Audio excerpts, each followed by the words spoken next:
If you're a mid-level to C-suite leader who wants to own your growth and figure out your next small, brave move to achieve your leadership goals, you are in the right place. Welcome to the Small Brave Moves podcast, a weekly deep dive on how to be braver in leadership and in life for exceptional results. I'm your host, Nicole Bianchi, best-selling author, certified master executive coach, NSA certified speaking professional, chief bravery officer, and tough talk expert. If you're ready to become a better, braver, and more authentic leader, let's dive in. Welcome to another episode of the Small Brave Moves podcast. Today, I have the privilege of introducing an exceptional leader who brings decades of experience in manufacturing, operations, and leadership to the table. My guest is Phillip James, Vice President of WEG Transformers USA. Based in Washington, Missouri, Phillip leads a team of nearly 600 people across 3 manufacturing sites. Phillip's career spans 36 years in manufacturing, including leadership roles at ABB and Whirlpool Corporation, where he faced some of the most challenging moments in his professional life, moments that tested his courage, integrity, and leadership philosophy. In this conversation, Phillip opens up about pivotal decisions that required transparency and vulnerability, how he approaches tough conversations with clarity and respect, and why setting the foundation for how a team works together is so critical for success. Whether you're navigating a promotion, managing tough decisions, or striving to align your team around shared values, Phillip's insights will resonate so deeply. His stories, from leading through their 2008 recession to transforming challenging relationships into lasting success, showcase the power of straight talk, intentional leadership, and small brave moves. Let's dive in and learn from Phillip James about the intersection of technical expertise and authentic leadership. This is a conversation that you just don't want to miss. Phillip, welcome to the Small Brave Moves podcast. It's so exciting to have you join us today. I'd love to start and just have you share a little bit about your role at WEG.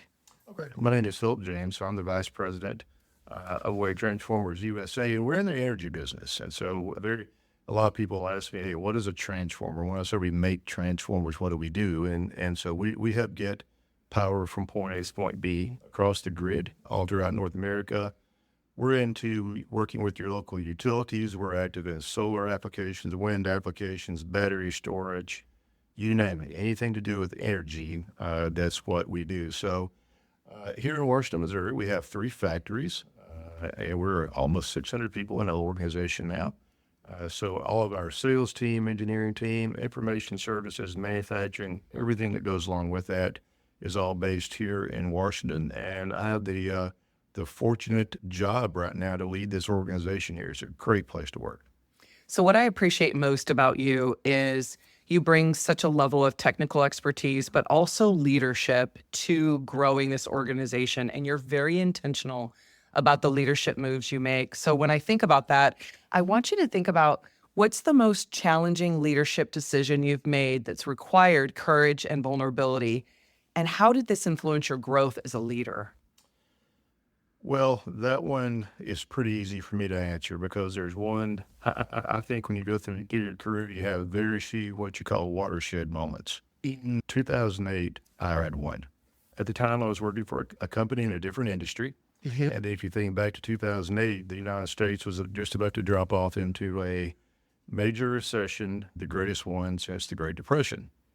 And so the company I was with had acquired another company about a year before and consolidated operations, and that effectively paid for that acquisition. And so the remaining parts of the business that weren't touched after that 1-year period, it was a really, really, I'll use the word interesting process that our vice president pulled together a few people from each of the other 3 divisions.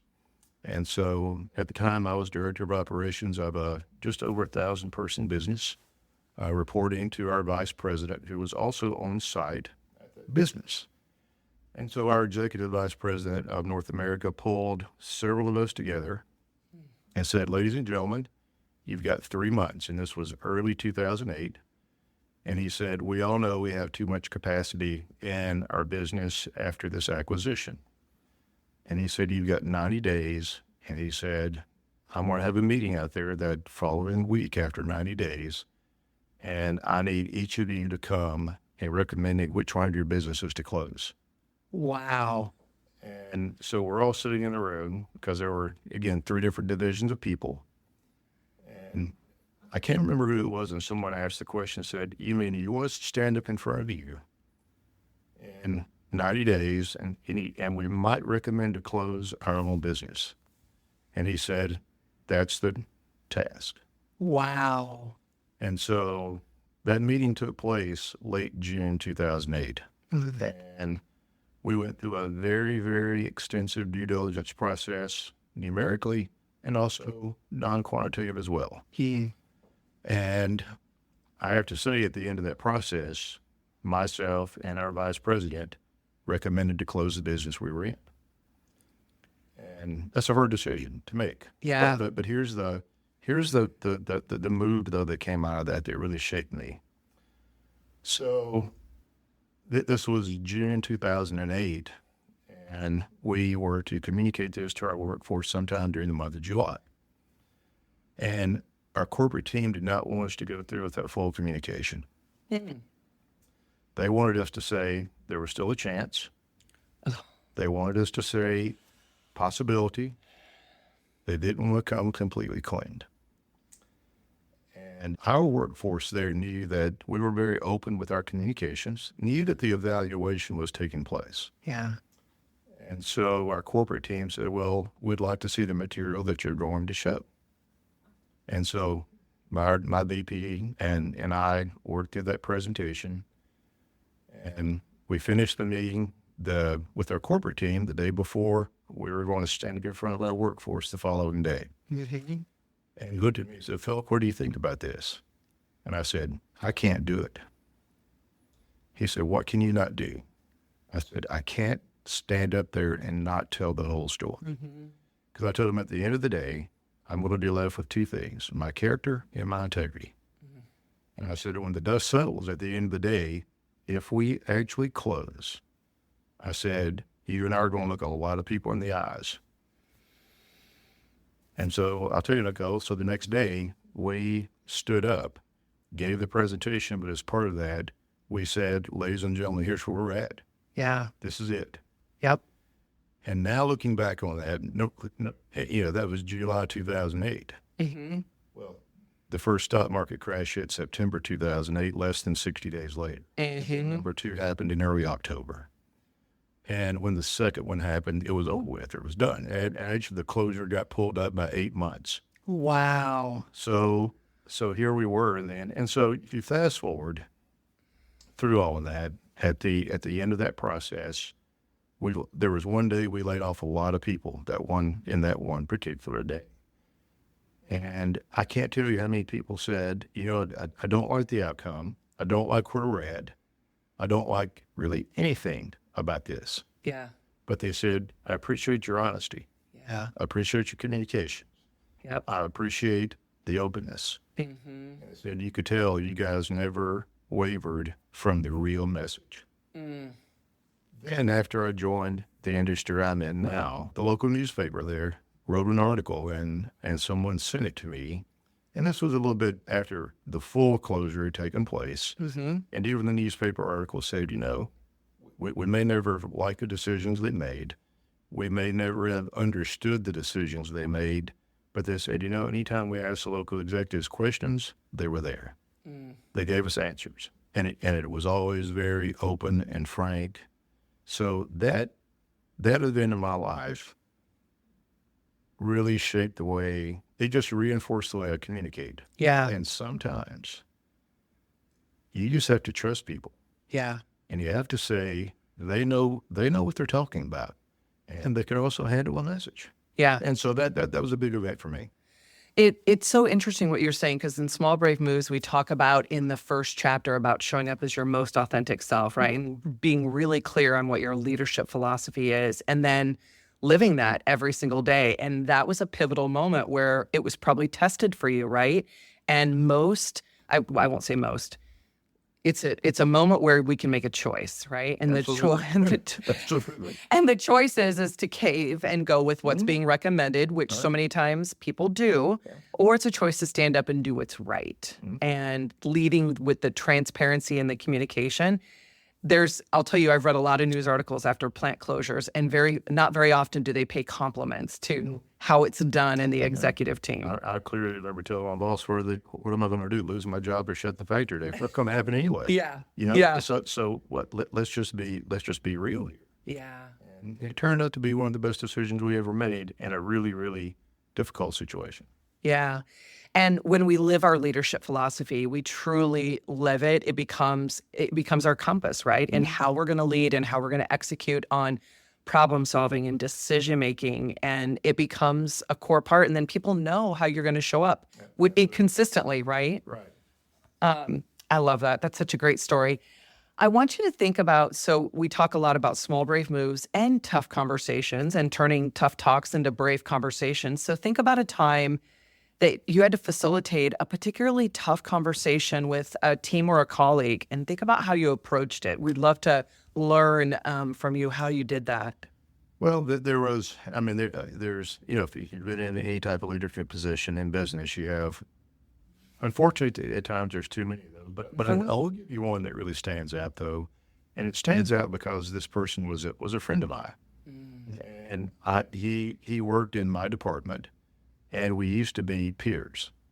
And so as peers, there were a group of us that we would, husbands and wives and kids, do things together. Right. On a vacation together. That far of being a good friend. So I was in a position later on where I was leading that group.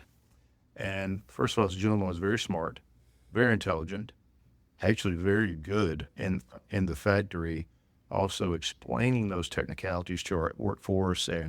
But to say he had a short fuse from a temper point of view was an understatement. And so he had an incident one day and started throwing things in the factory. He just lost his cool and completely very inappropriate behavior in front of the workforce. And so we had a discussion around that, one about it not being, I won't name the company or the location where this was at, it's not important.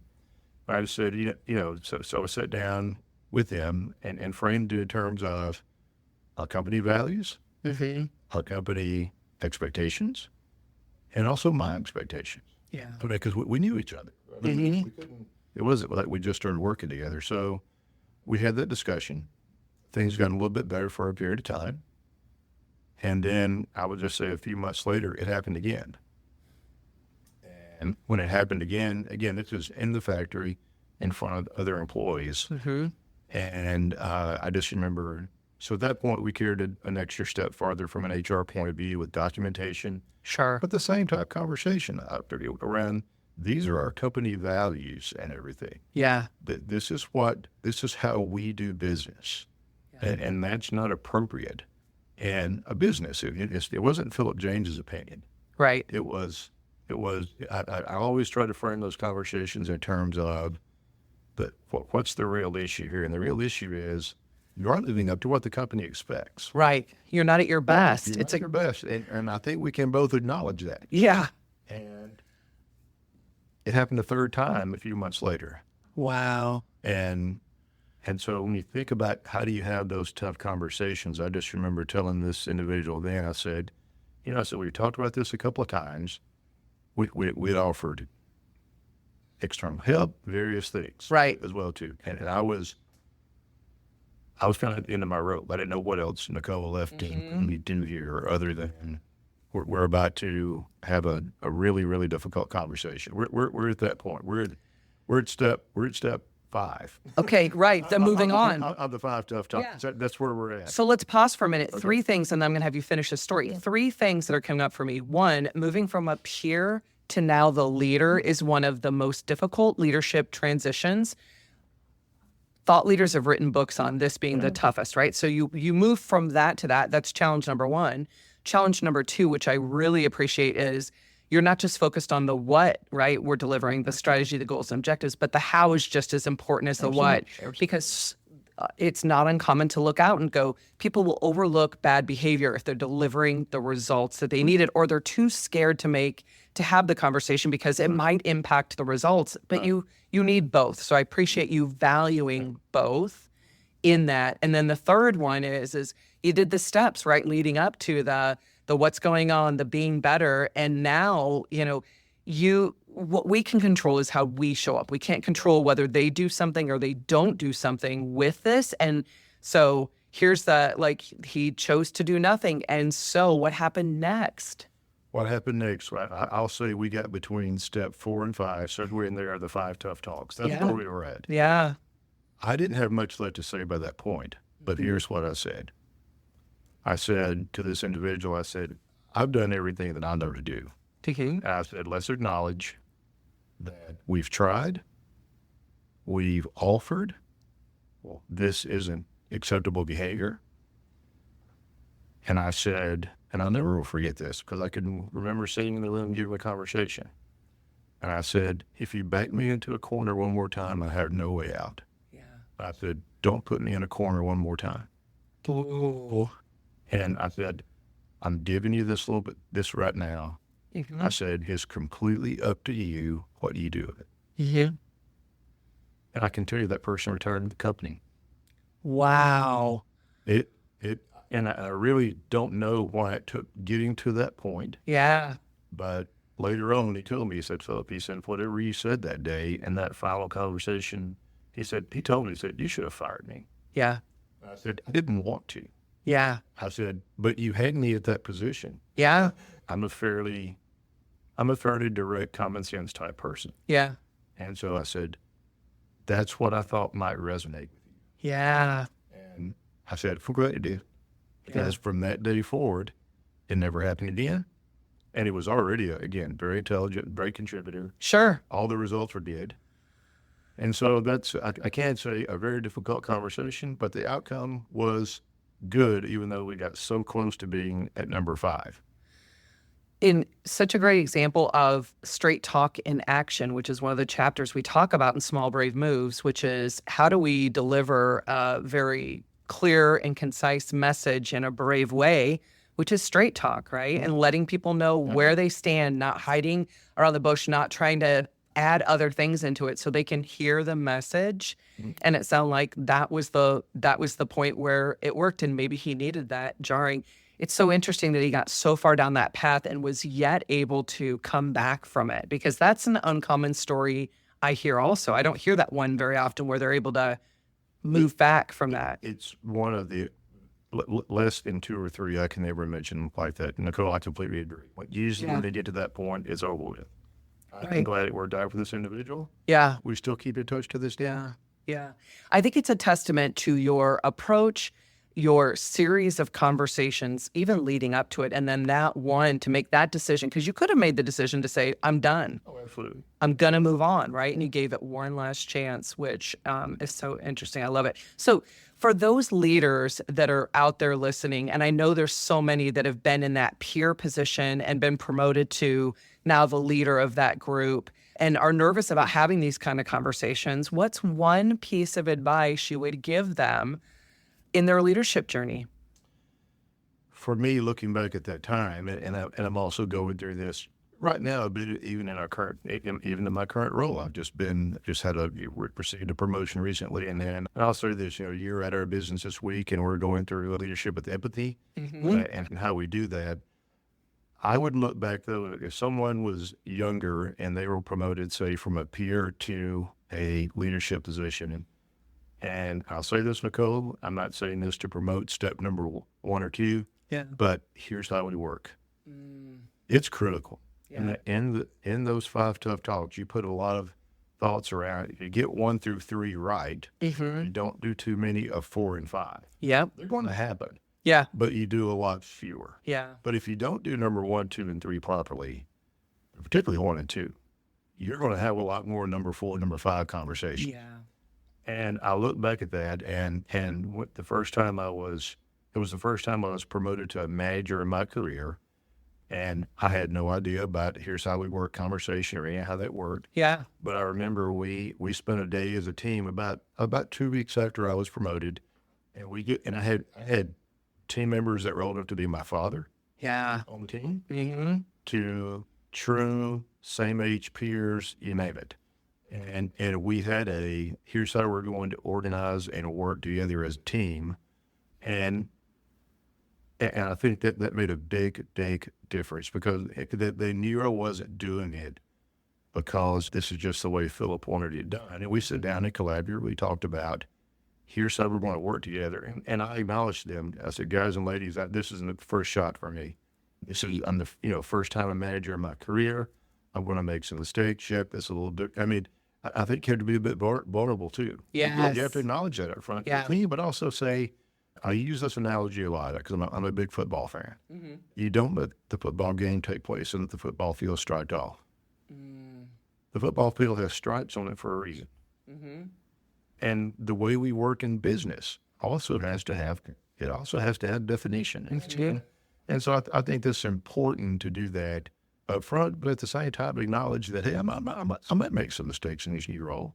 Yeah. But we're going to be open and talk about that. And as long as we're moving forward for the good of our customers and the company, Yeah. generally you can always follow that up with, hey, if we're doing that well, the rewards for our team are going to be really good. Yeah. It's a great move to bring them along with you. And that's what you're doing, is not trying to be the perfect leader that has all the answers, but somebody who's going to be intentional, recognize mistakes, and bring them along with you in the journey. So thank you so much, Phillip, for taking time to share your leadership wisdom with us around small, brave moves and the brave conversations. We can learn so much from those that are practicing it actively. So thank you so much. Thank you very much, Nicole. Thank you. Thank you for joining me for this episode of the Small Brave Moves podcast. If you're wanting to take this work even deeper, I'm here to help.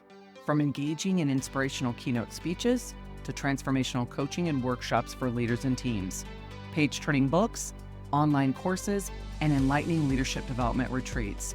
There are so many ways that we can work together to take your leadership to the next level.